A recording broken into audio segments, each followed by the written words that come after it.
Hello, Jim Hodges here, Mason here. Mason is a 6-month-old Cairn Terrier that came in for our residency training program. Just trying to work on various obedience things, little behaviors. He's been a great little puppy. He gets real happy when he works. He wants to please, but sometimes that happiness and excitement that he gets will cause him to overreact on what we ask him to do. I.e., he may be jumping on us, he may be excitingly trying to get a treat, play biting, things like that. I am going to show you how we want to address that. And being the leader solves many problems, both with obedience and behavior. You know, the whole purpose of doing obedience with many behaviors is to show a dog that we are the leader, that we can ask our dog to do something in a particular specific moment in time and they must obey.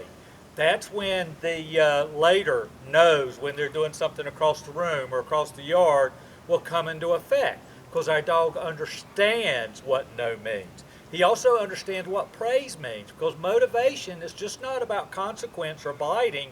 It's about praising him 20 times more during the day than we bite. Okay? So I'm going to go through the obedience with him. I'm going to try to address a few things that I've seen with him and what we've worked on. Listen to my tone of voice. Look what I do if I have to provide a consequence. Look what I do when he does what I ask, or after a consequence what I do. Okay? So are you ready, Mason? Let's go. Good boy. Come on. Atta boy. So let's go with my walking command.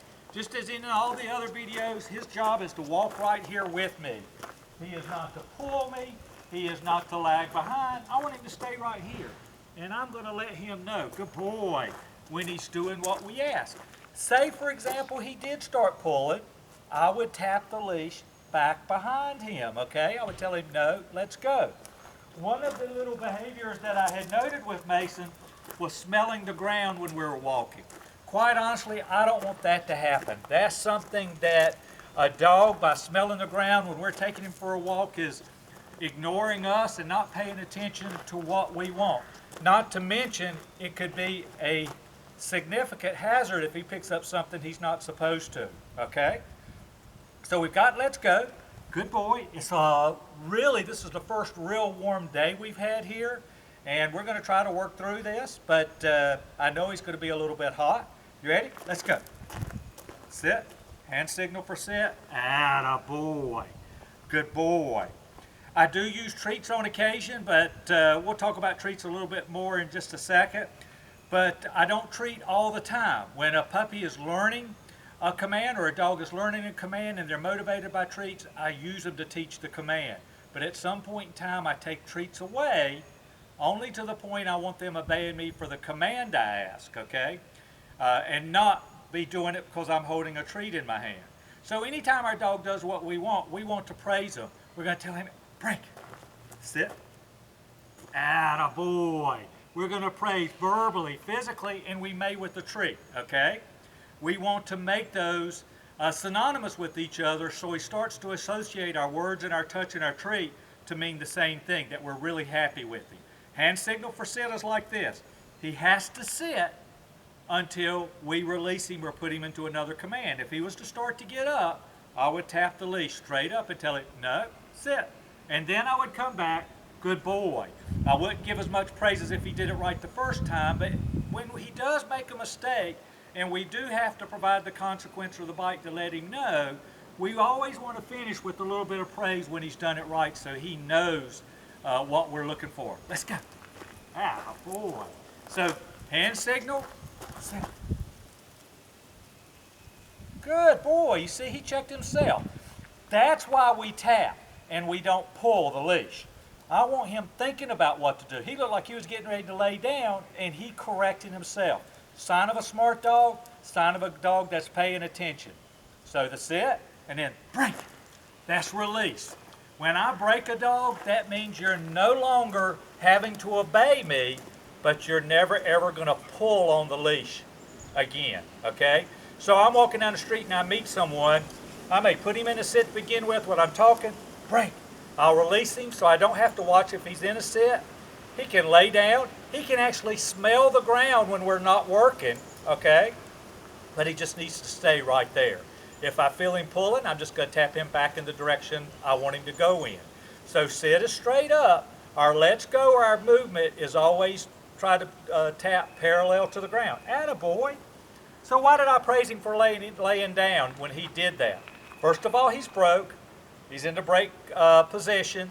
And he laid down, and I'm just letting him know that that was okay by me, that you can lay down when we're in a break. It's just to reaffirm that he's doing what we ask him to do. Okay? Let's go. Come on. Sit. Good. Down. Hand signal for down. If he did not down, we would tap the leash towards the ground. Okay? And tell it, no, down. Okay? So hand signal from in front of him is like this. Now, in the sit or the down, or even in the place in a minute, he's got to hold that position. He can't move around just because we're moving around, okay? He goes into the down, and he pretty much is there until we give him the next command. The next command could be, let's go. Attaboy. Come on. It could have been break. It could have been come. It could have been whatever. Sit. Now I'm going to do down from the side because it's real hard for him to see that. Attaboy. See, he knows the hand signal. Good boy. Now, any of these times, if I wanted to give him a treat, I could. I would just not, since he knows the command, I would not be leading with the treat. It would be, attaboy, after the fact. I hope that makes sense. I call it manna from heaven, okay? He's doing the command because I asked, but I decided to reward him with the treat. Good words, good touch. Break. Let's go. Sit. Good. Now, break. Place. Good boy. I'm proud of you. Again, place is get on his bed. He can lay down, sit down, stand up, read a book. I don't care what he does as long as he stays on the bed. He can do this for an hour or two at a time and be comfortable. I don't mind if he has a bone or a chew toy of some sort while he's on the bed. What I don't want him to do is get off of the bed, okay? If he did, I'll always begin with the leash on him. I would go get him, grab the leash. I would tap parallel to ground because I'm doing motion, right? No, no, no, no, no. Place, light praise, good boy, and then immediately go back to where I was. This is the type of command that you can enjoy a time out. If you had a dog that would get into mischief being off leash in the house, which, you know, when I tell people to take their dogs home to begin with, I ask them to let them drag the leash around and to always supervise in the beginning. This is a great way, once you get the training down for the place, that you can sort of supervise him on leash, okay? And you know where he's going to be. Attaboy. Good boy. Good boy. So that's place. So I pointed to the bed, that's the hand signal. So we have sit, down, break, and place. Break, let's go, come on. Attaboy, sit, good. The next command is the heel command. The heel command is that imaginary box. Our job is to keep him in that box, okay? I normally don't stop my movement except I'm on a straight path. You ready? Heel. To give you an idea. I stop, he sits. Now, no, sit. Good boy. Heel. So now I'm turning corners. He's trying to get back into the box. Do you see that? But I'm not going to stop in the curve. I'm going to stop after I've taken a few steps. Good boy. Now he's in a sit at the end of heel. If he did not sit, I would have tapped up and told him no sit. If he'd have moved out of the box, it'd have been no heel. But at the end of the command, he's holding the sit, see? Good boy. That's a good boy. Break.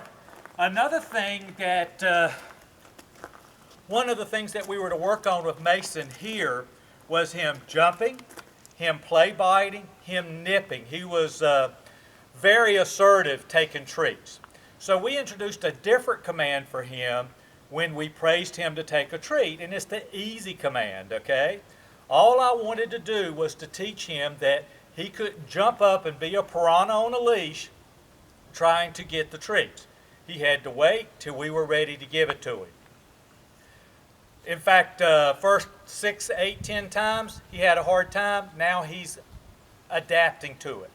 Now, when he goes back home, because I haven't seen, he's got a little sister. When he goes back home, he's probably going to go right back to that old behavior until mom and dad show him that easy is something that's going to be the rest of his life, okay? So what do? I'll take a treat out, and normally what I like to do is I don't hold the treat like this because it encourages a dog to bite like that. I'll usually open it up right here and let him softly take it out of my hand. So I'm going to do the COME command. I believe with puppies, with any dog, that this is one of the mainstays of using a treat is on the come command, because we can never not have a bad day if we can get our dogs to come to us when we need them to. So he's chilling right there. I'm getting ready to give him the COME command. When he gets to me, he's supposed to sit, then watch me with the treat. Okay, you ready? Come. Come. Good boy. He sits. Now I'm going to come down with the treat. Before, he used to lunge for it. Easy. Atta boy. He took the treat. I'll pat him and love him. Great. Good boy. So we're going to do it again. He did it okay. Like I said, it's just a little bit warm out here today. So I'm going to see if I can't motivate him a little bit more to come. Sit. Good. Notice I didn't give a hand signal, but he knew the tone. Come. Ah, that was much better. Good boy. So he came and sat. If he didn't come, I would have tried to motivate him to come like I did on the last one. If not, I would have tapped the leash towards me in motion. If he didn't sit, I would have tapped the leash up, okay? So he came and he sat. And normally I would have given him the treat much faster. For video purposes, I'm trying to take you through some steps. Now I'll come down. See, he's really gotten good. I don't have to say easy unless there's a problem. So say, for example, he was coming down here getting ready to bite. I keep my hand closed. I might even tap the leash and tell him, no, easy. All right, take it. Thank you. Good boy. Break. On the come command, I always use a good treat. Something that they love. It's usually meaty, cheesy, something along those lines, okay? So you saw the on leash. The hand signal is like this. Our treat in our hand is always right here. We don't want our hand here. We don't want our hand here. We want him coming to us right here and getting the treat, okay? This is giving him a target, so his focus is coming to see us, okay? So very, very important. You ready, boy? Let's go.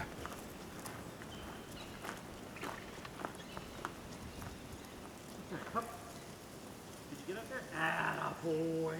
Good boy. Notice I gave him a treat for doing that. This is a happy command, and notice he took it very non-aggressively.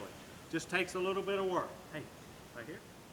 See? Atta boy. Good boy. Break. Let's go. Really important that we do our best to try to motivate.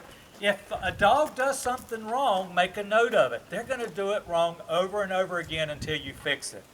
You know, we're not perfect. I'm not perfect. He's not perfect. As far as I'm concerned, there's only been one perfect being to ever walk on this earth. It's not us. So we're going to make mistakes. But it's not going to stop us from continuing to try to strive and improve to get better and better through life. We have a special collar on Mason. It doesn't matter what collar we have on Mason. What our goals are when we start to work is to get him to obey 8 to 9 times out of 10 the first time we ask. When we get a dog doing that, then we can start moving to off-leash. Off-leash first inside. Once that's proven, then potentially outside. The way I would do outside, of course, is still have him drag a line, and we can talk about that when that time comes, okay? So the only other thing I think I haven't told you was down, stay. Now, if you've got a dog that is very stubborn, here we have Cat coming. If we have a dog that's stubborn, a little bit dominant, willful, we want to put our dog in a down stay for about 10 minutes a day for a month, okay, while we're becoming leader. Why? Because that's usually the most submissive command for a dog, and this is a perfect time to teach our dog that they have to stay. So notice, I said stay on down. I didn't say stay on the other commands, because the other commands by themselves, our dog should remain in the command until we release them.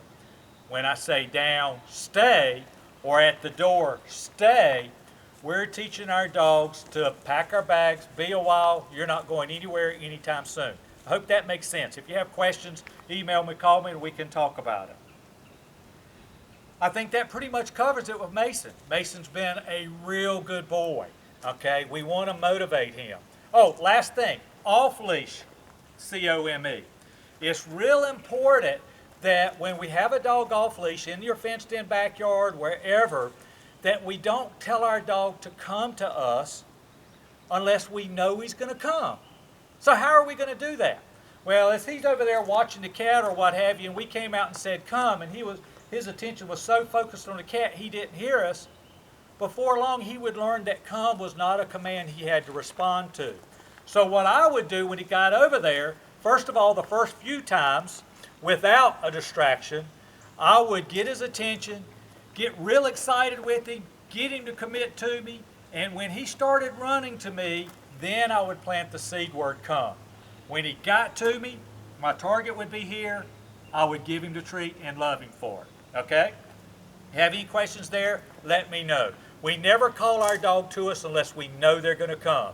So to get around it, we get them committed, then we tell them come. We do that 100, 200 times. We want our dogs to come to us off-leash happily every time. We're practicing for that time when we have to have him come or her come. Very, very important. That's about it. If you have any questions, you pick up the phone and call me, 336-945-3232, Jim Hodges Dog Training. Take care, and God bless. Bye-bye. Frank.